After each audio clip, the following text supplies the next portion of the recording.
Good evening, everyone. Good evening, Jai Hind, and welcome to Khan Global Studies. I hope I am properly audible and visible to all of you. Good evening, everyone. Good evening, and welcome to the session. Namaste. Good evening. I hope all of you are doing well. So, good evening and welcome to today's session. First, let us have a look at the topics which we are going to discuss in today's session. The first topic which we are going to discuss is going to be about the US colonial ambition. You may have all seen that on Friday night, there was an attack on Venezuelan soil by the US Army. There was abduction.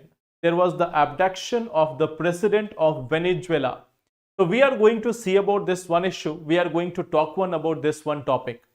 The second topic which we are going to talk about is related to oil imports. Like in case of India, what is the major source of oil import in the country right now? We are going to see that part. The third topic which we are going to see is olive Ridley turtle. This is from Environment GS paper 3. We are going to see this portion. And then we are going to talk about the disaster losses with respect to disaster management in GS paper 3. So these are the topics which we will see, and then we will also see some prelims special topic. We will also go through some of the prelims special topic. So these are some things which we are going to discuss in today's session. Now let's start first with this question. In the last session, we have discussed about the farmers' issues. We have discussed about certain parts of it. So here we have some questions. In India, the majority of farmers are small and marginal farmers. More than 50% of the net sown area in India is rain-fed. Around half of the agricultural households are indebted. So how many statements are correct? Welcome Ayush Prajapati to your first live session. So in our live sessions, we are discussing the current affairs, plus at the same time, we are also solving questions on the basis of them in the next session. So what will be the correct answer here? Okay, A answer, C answer, and B also. Now, if we look at this one question, good evening. In India, the majority of farmers are small and marginal farmers. That is correct. We see that around 70% have less than 1 hectare. They have less than 1 hectare. So, of course, like majority of the farmers in India are small and marginal farmers. Second thing is, we are seeing this, more than 50% of the net sown area in India is rain-fed. So this one second part is also correct. Okay. So this is one thing, like we see that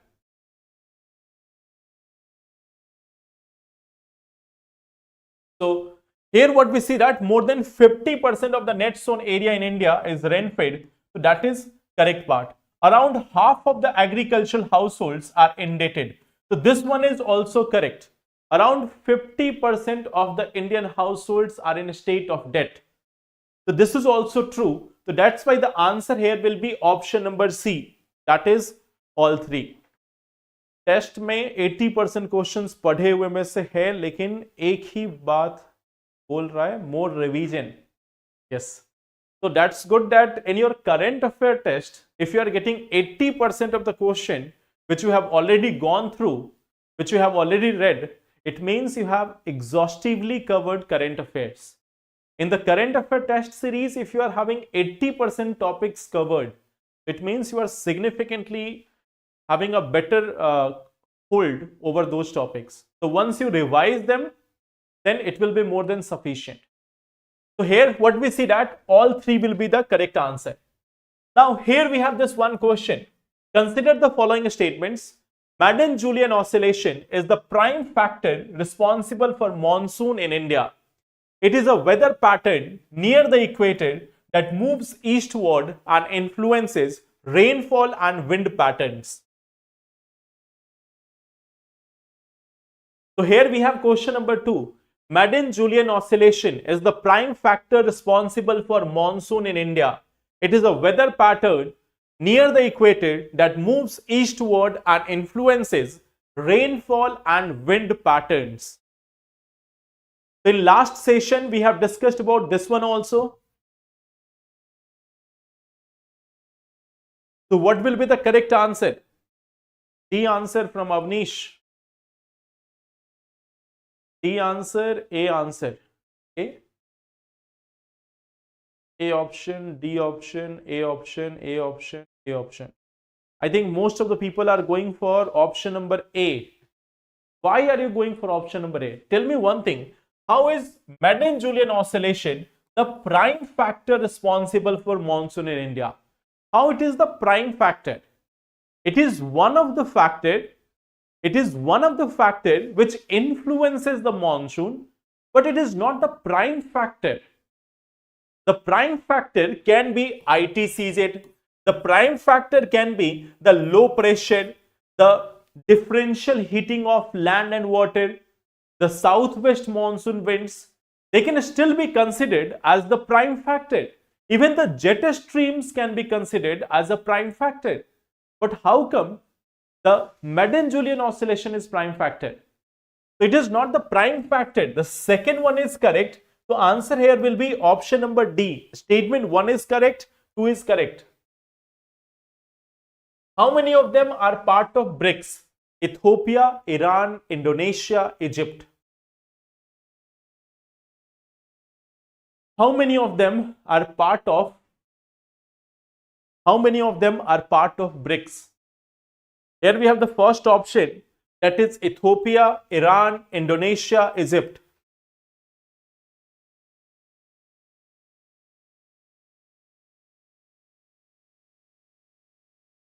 The prime factor term is absolute term. So while solving questions, we have to focus on the words also. D option, C option, D option.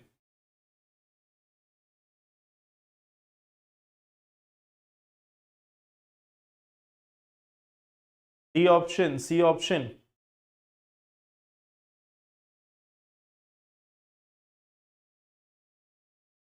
So if you look at this one question, how come, like if you have gone through the revision of it, you can directly solve the questions.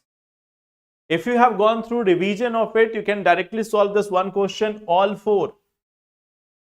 All four will be the correct answer here. All four will be the correct answer here. If you are mistaking in this one, it means you have not gone through the revision.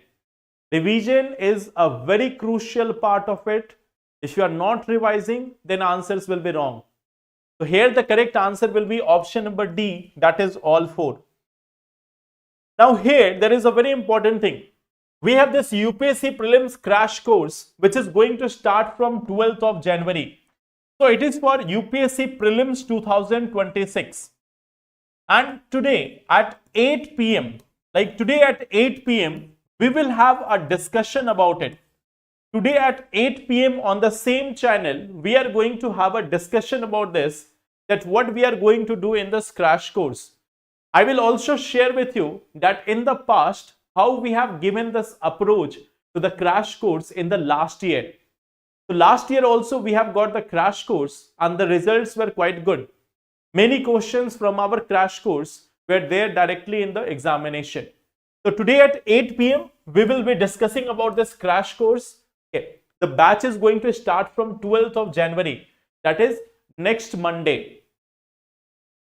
Now, come to this one part. So what do you think? The action of United States.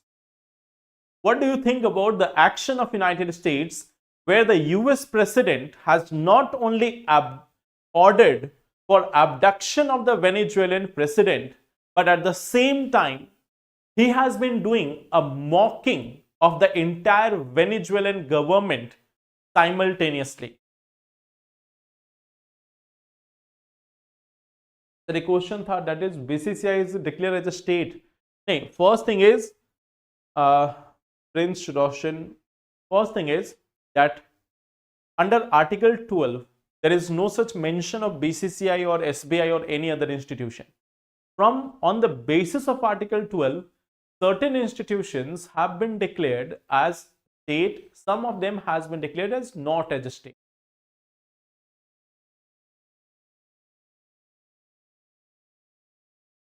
So I think in the case of BCCI, the Supreme Court has given that verdict that it is not a state.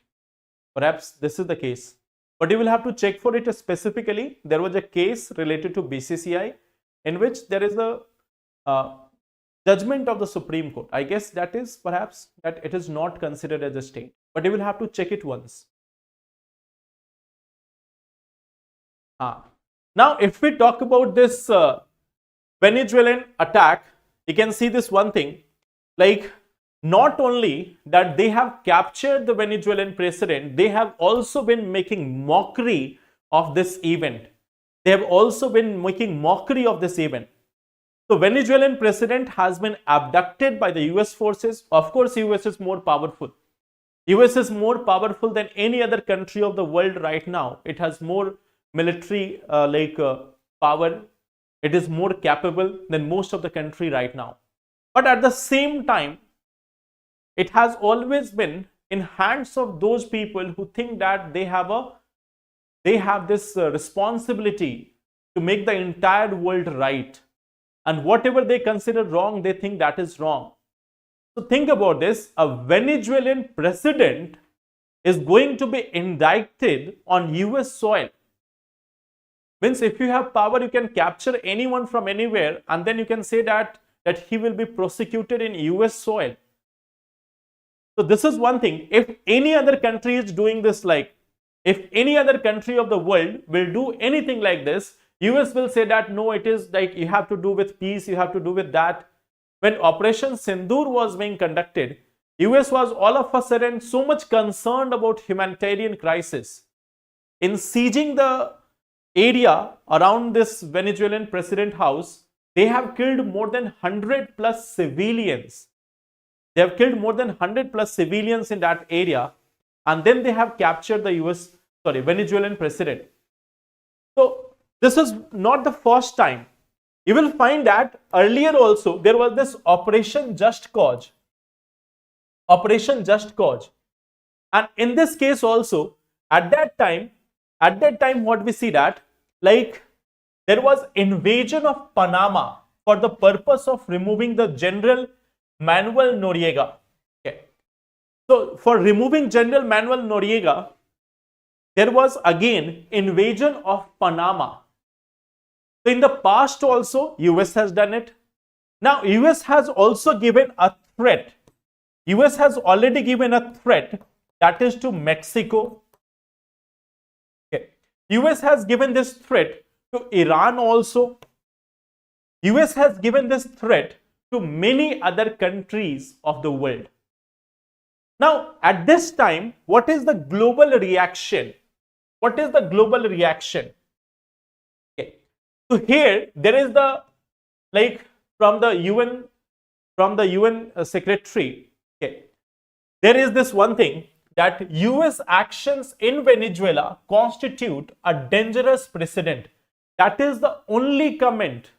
That is the only comment which has come from the United Nations chief, that it is a dangerous precedent.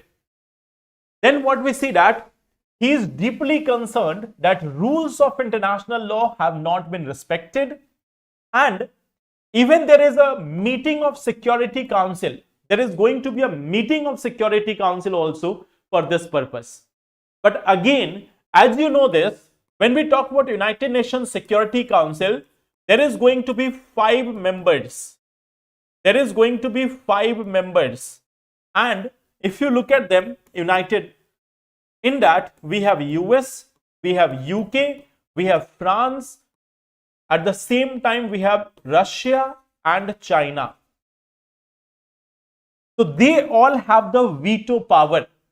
So any such meeting of UNSC is any such pointless. There is no point in having any conversation at United Nations Security Council, because this is not a functional body. United Nations Security Council is not a functional body at all. Like, it's like US has done something wrong, and in order to take action against the wrong things which has been done by United States, there will be a meeting of United Nations Security Council, which again has US as a member, and not only as a member, but also having the veto power. So this meeting is basically futile. This meeting is useless, worthless. Okay. Now we have this UN Charter, United Nations Charter. So it says that all the member states, including the United States, need to refrain from the threat or use of force against the territory or political independence of any other nation. So when you have to write the example that there is no international law, there is only one law. There is only one law in the international geopolitics, that those who are powerful, they are powerful. They can do anything. So if any country wants to survive, there is only one option. There is only one option. They have to become powerful. So for the weak countries, there is no option in the world. There is only one way, that is they have to be powerful. They have to be militarily capable. Only then it can run. Otherwise, any such thing, United Nations is having no worth at all. United Nations is not worthy of anything. It cannot do anything against United States, because in its structure itself, it is a faulty structure itself. By the structure of UN itself, it is a faulty organization. So there is no point in United Nations. In fact, if you look at reactions from other part of the world, China, it has also said that it is deeply shocked and strongly condemns the use of force by US against a sovereign country and the use of force against the president of a country. Russia's foreign ministry, they have also condemned the strike as an act of armed aggression, saying the justification offered by Washington were unfounded. There is this one part, Indian government has also said this.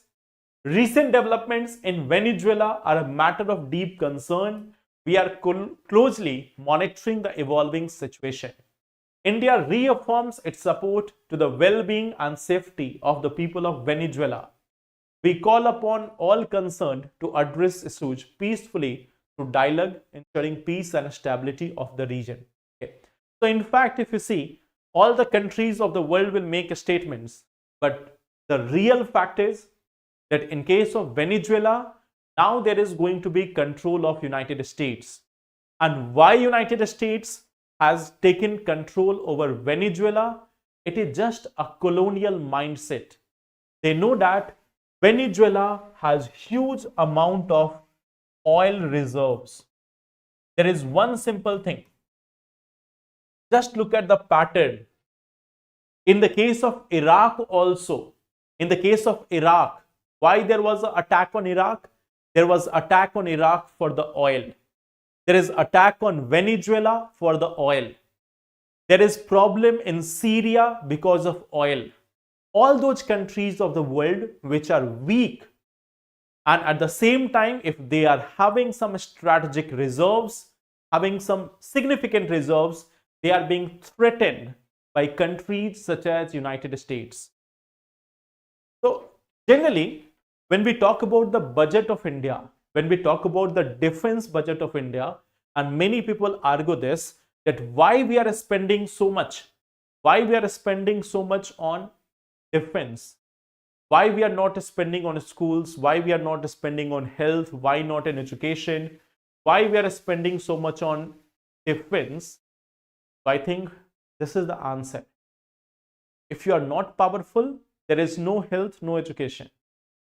If you are not powerful, there is no health, no education, no civil rights, nothing at all. There is only one thing. If you have the sovereign power, then only all these things exist. The existence of all other things, all other fundamental rights, all the health, education, school and everything relies on one simple fact. If we are powerful enough, to defend yourself, then you can. Otherwise, there is no meaning of it. So this is one thing. Like a very long time ago, the former president of India and a great human being, he had said this one thing. He was asked this one simple thing, that you always claim that we should look toward peace. We should be having peace in the entire world. There should be humanity and all. So why you have been building the nuclear weapons? There was a question to Dr. APJ Abdul Kalam that you always talk about humanity, you always talk about peace and everything.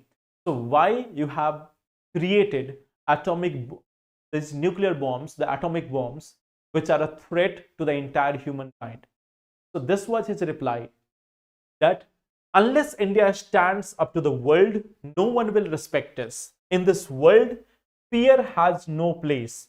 Only a strength, respect a strength. So if you are powerful, then only you will get that respect.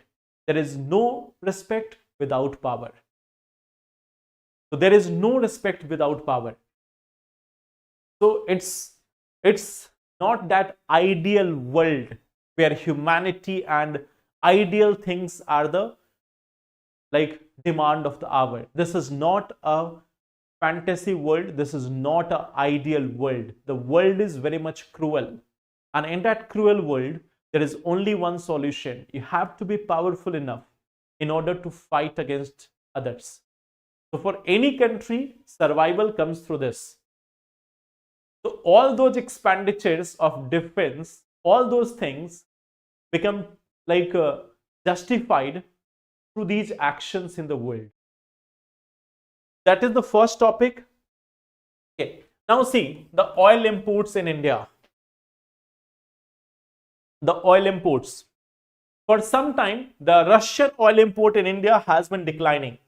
But just see this once again. The Russian oil import in India was declining, and then it has again started to rise. Okay. So there is rise of this Russian oil import. There is rise of this Russian oil import once again in case of India. So you may have seen that by August, September, we have reached that lowest level in case of India and US relation. We have reached that lowest level in case of India-US relation. When things are going in that way, then we should be increasing Russia's oil import. So what we see that in the recent times, the oil import from Russia has again started to increase. But at the same time, India has played it in the same way with US also. There is one thing about US.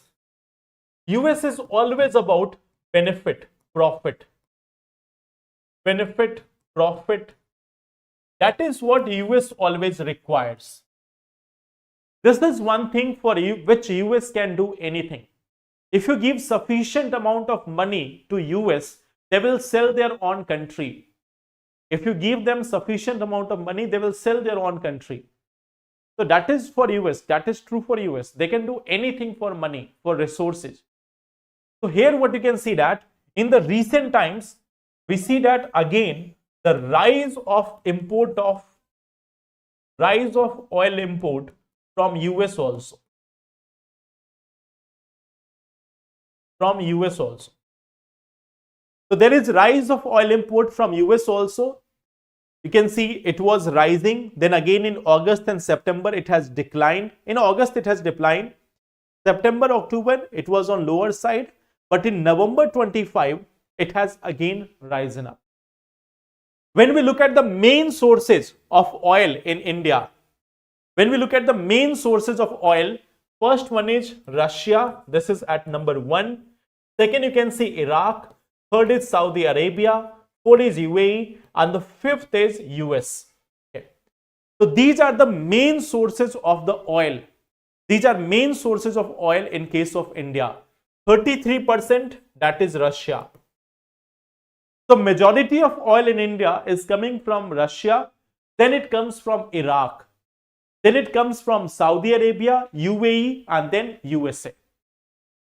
But see one thing, when you look at this one part, Iraq, again here you will find that many of these companies have large US stake. Okay. So Iraq is something which can be considered as US proxy. Iraq is something which you can understand as US proxy. In Iraq, there is a government which is under the control of US government. So Iraq is at the second number. Then we have Saudi Arabia, UAE, and fifth number, that is US. So these are the areas from which India is getting its crude oil. Okay. That is the second news article, that what is the source of crude oil for India in the recent times. You can expect a question from this in 2026 prelims exam. There has been a huge discussion about this in the last 1 year. You can expect a question that which are the major sources of oil import in the India? Which countries are the major sources from where we are getting the most of the oil? So number 1 Russia, second Iraq, third Saudi Arabia, fourth UAE, fifth UAE. So that is one part. Now, coming to the next article, which is with respect to olive Ridley turtles.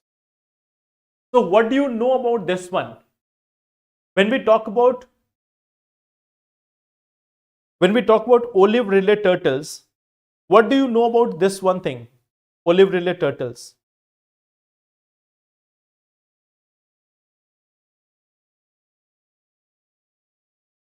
With respect to olive Ridley turtles, what do you know about this one?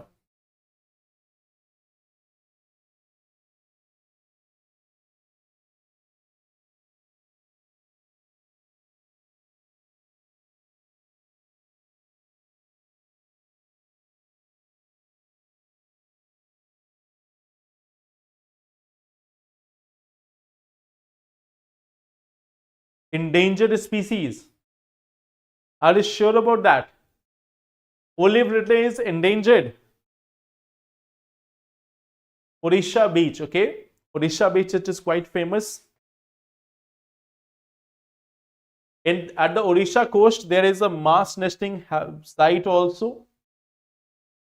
So when we are talking about the olive Ridley turtles, first of all, you can see it is one of the smallest turtles. This is one of the smallest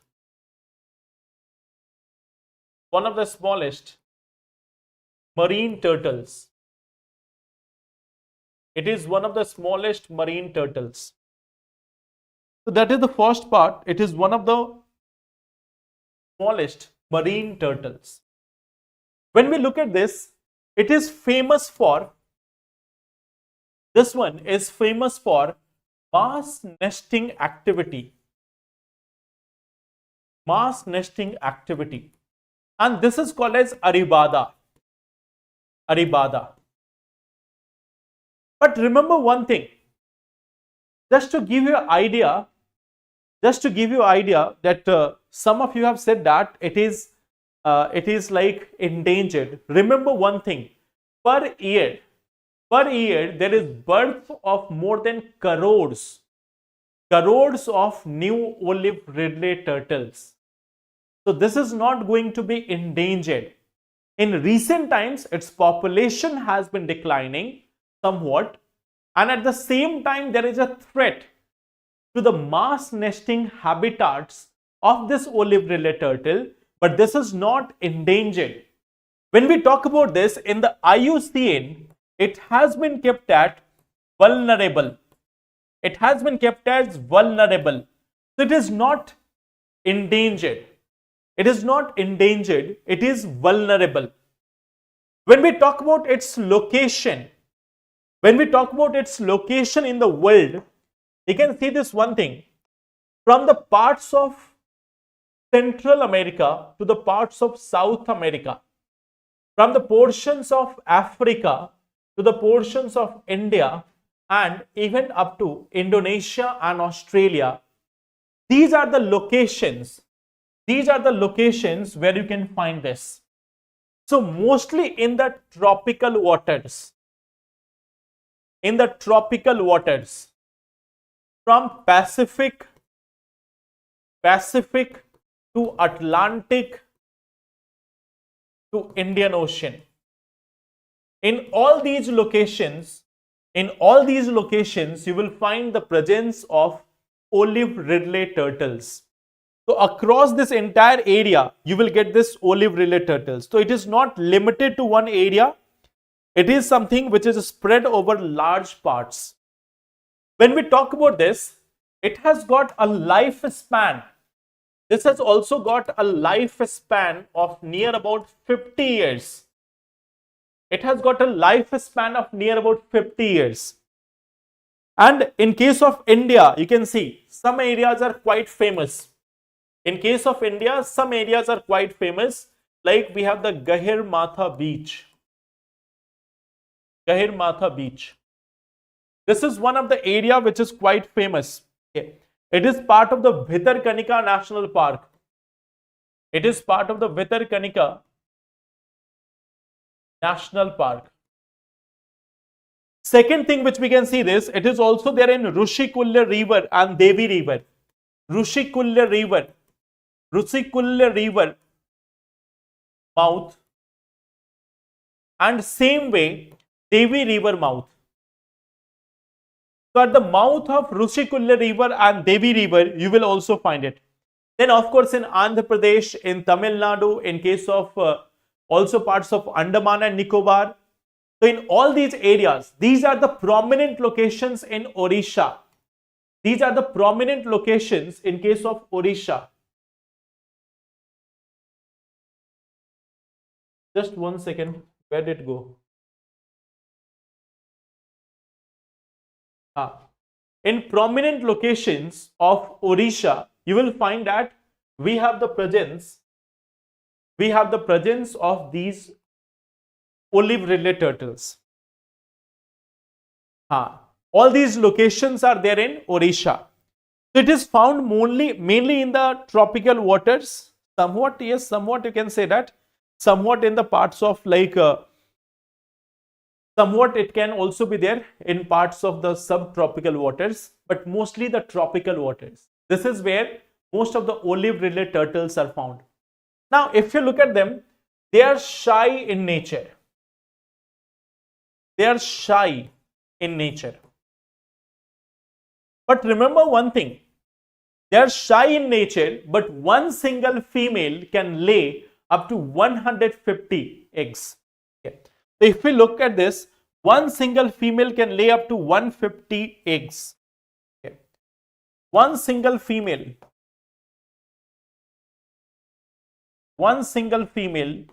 can give up to 100 to 150 eggs in one season. So for one single turtle, one single olive Ridley turtle, female turtle, there can be as much as 100 to 150 eggs in one single season. And they have a lifespan of near about 50 years. So this is one part. This is a marine turtle. This is a marine turtle, so it cannot be surviving in fresh water. It is a marine turtle. It is a marine turtle. Remember this one part. So, can you tell me, there is one thing called as Operation Olivia. There is one very famous thing called as Operation Olivia. Olivia. So, can you tell me what is this Operation Olivia? What is this Operation Olivia? Anyone? Operation Olivia is there. Sir western coast पे क्यों नहीं है? Western coast पे नहीं है. Western coast is a submergent coast. Western coast is a type of submergent coast.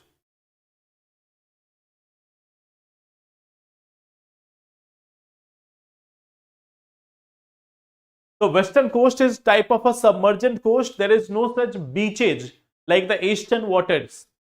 In the eastern case, in the eastern coast, there are long beaches, emergent coast, broad beaches. Okay.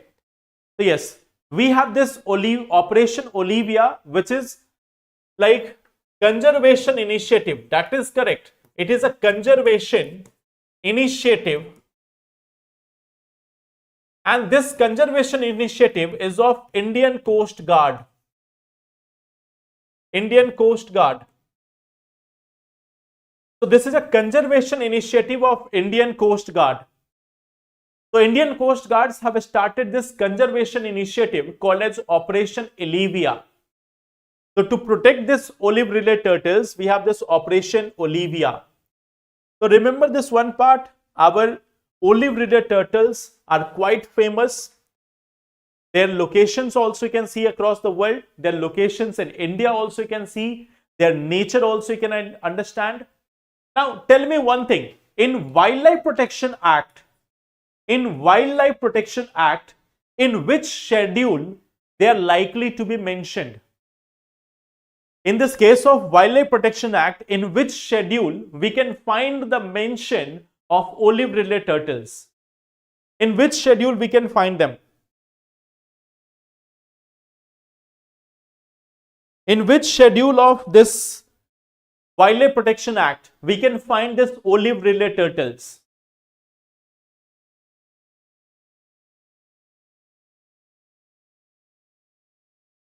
Schedule 6. There are no 6 schedules. Remember one thing, our Wildlife Protection Act has got only 4 schedules now.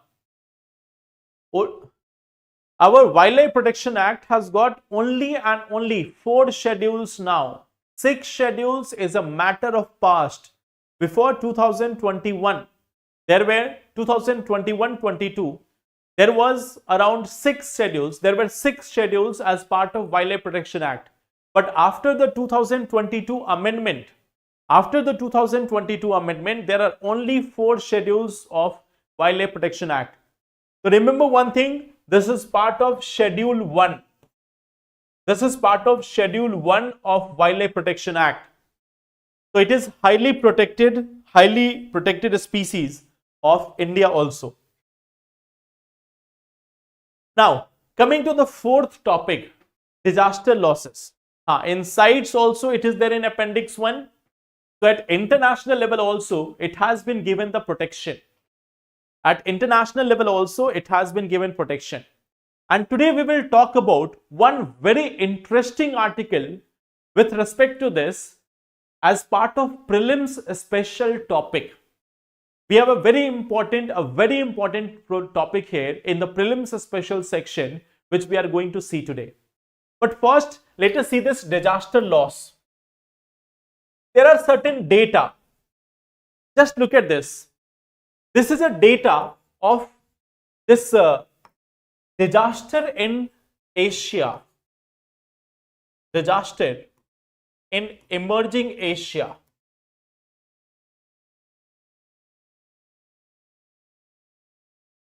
So you can see this one part, that in 1970 storms were quite like when we talk about this chart, you can see that storms, droughts, earthquake, flood and volcanic activity, they have been some of the major factors which is influencing the disasters in case of Asia.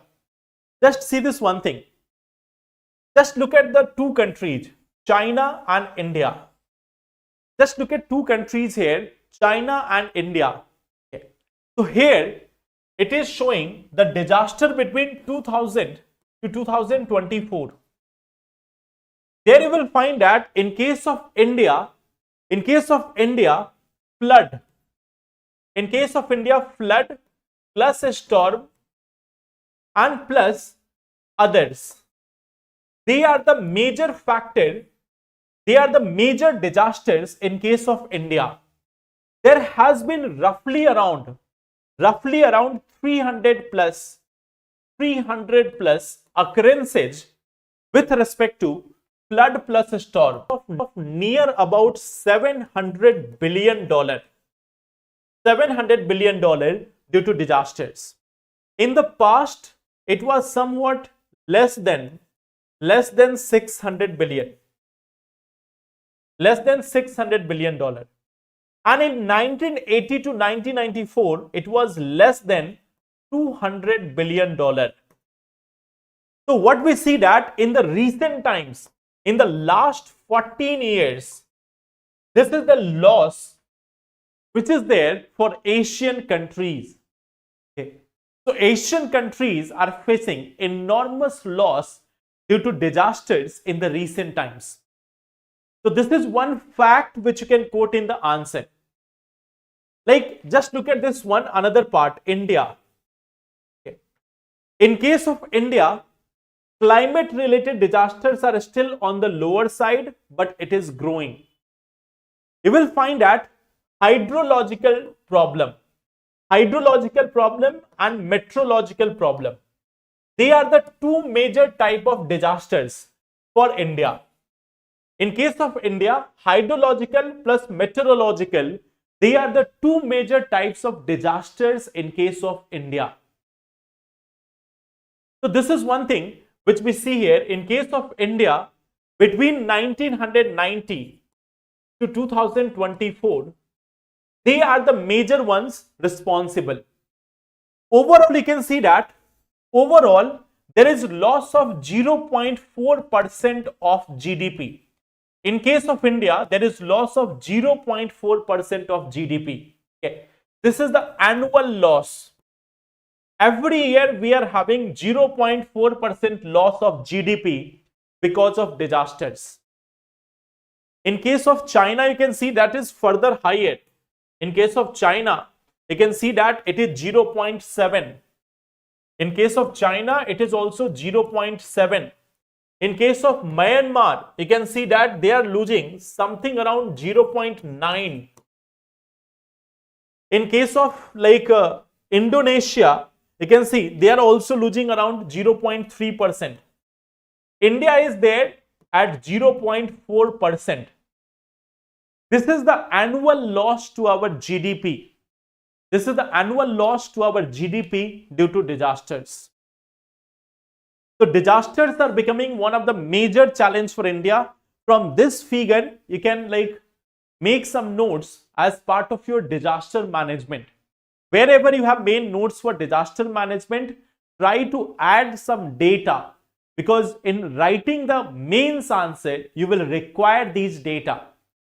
So just write this one part, that India is losing around 0.4% of GDP due to disasters. That will be point number 1. The major disasters in India are hydrological and meteorological. The major disasters in India are hydrological and meteorological. That will be point number 2. Third thing which you can tell, that in the last 45 years, there is an increasing trend of loss due to disasters in emerging economies of Asia. Okay. So this is one part which you can add as part of your disaster management notes. So I hope this one portion is clear, how you have to add in your notes. See, in the mains answer, GS paper 3 is quite tricky. When we talk about GS paper 3, this is the least scoring by many people. Many of the people who are going for GS paper 3, they are not getting the score. Why? Because they are generally writing just about the cause and other things. They are not substantiating it with the facts. So here you are having the fact. Here you are having the fact that how much loss is there to GDP, what is the trend in the past 45 years, what are the major disasters which are there.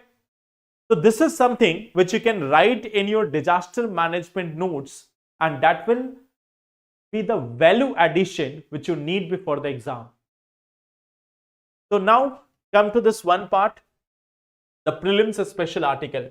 So we have this one article, launch vehicle Mark III. We have seen it a few days back also. It is having a 3-stage vehicle. It has a lift of mass of 640 tons, a height of 43.5 meter, and a payload capacity of 4200 kg to geosynchronous transfer orbit. Remember one thing, it is written 4200 kg as per ISRO. As per the official update from ISRO, it is 4200 kg. For low Earth orbit, it is 10 tons. 10 tons or 10,000 kg. In the recent times, you may have seen this thing that there is this like blue block 2, which was launched having mass more than 6100 plus kg. And then the GSAT 7R, which was having weight of near about 4400 kg. Approximately, it was having 4300 some kg, so near about 4400 kg. So these two are the heaviest satellite launch in the recent times. These two are the heaviest satellite launch in the recent times. Now, if we look at the second article, this is the most important part. You can expect a question on this in the prelims exam. There is a project called as Rhizotope. Remember this name, Rhizotope. Rhizotope. What is Rhizotope? In the case of Rhizotope, there is radioactive isotopes which are added to the horns of this one-horned rhinos, or the rhinos in case of South Africa. In case of South Africa, the rhinos which are there in their horn, there is embedding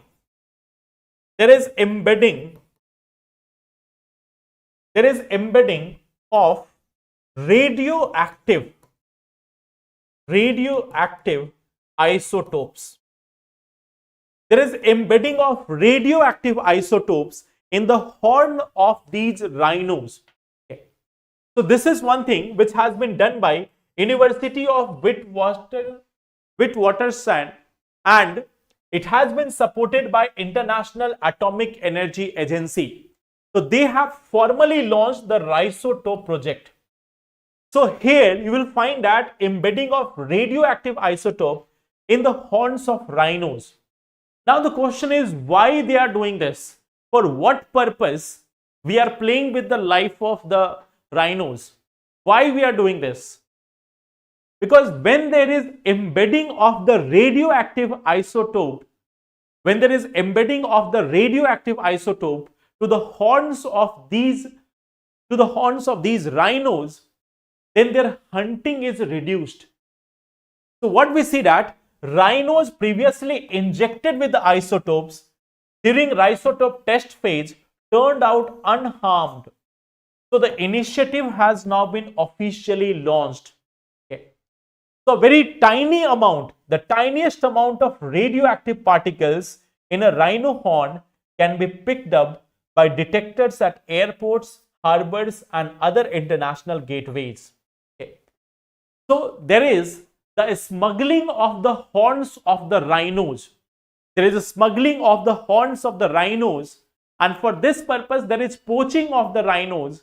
And in order to avoid that poaching, in order to avoid that killing, there is embedding of very tiny amount of radioactive isotopes to the horn of this rhinoceros in South Africa.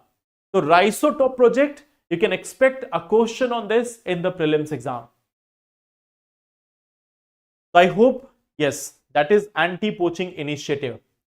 So this is one last topic for today. LVM we have seen, then we have seen Rhizotope project, then we have seen the four topics from today's newspaper. So these are the 6 topics for today.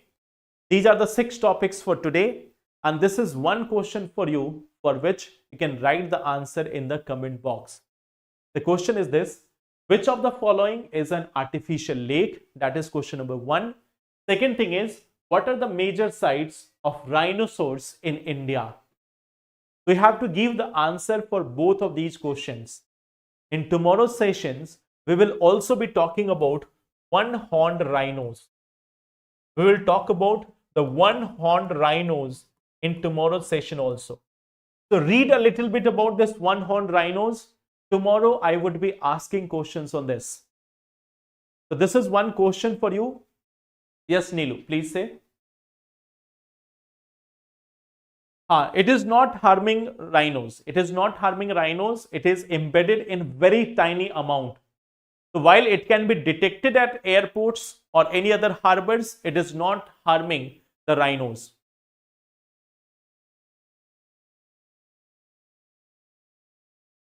So that will be all for today. Yes, Nilu, what was your question?